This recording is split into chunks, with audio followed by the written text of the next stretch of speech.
పిలు జాగ్రత్త పిలిచి మరి ఇంటికి వచ్చి కూర్చొని.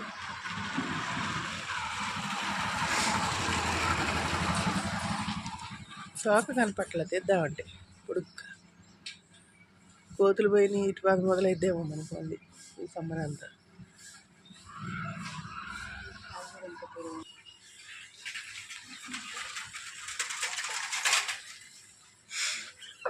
అమ్మో తోక బాగానే వచ్చినాయి మా అమ్మ.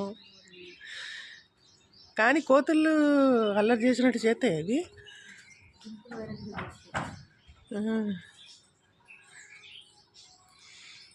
ఎలా నువ్వు కూడా ఇంకా సపోర్ట్ చెట్టు కనపడింది, నీకోసం పెంచుతున్నట్టుంది చెట్లు.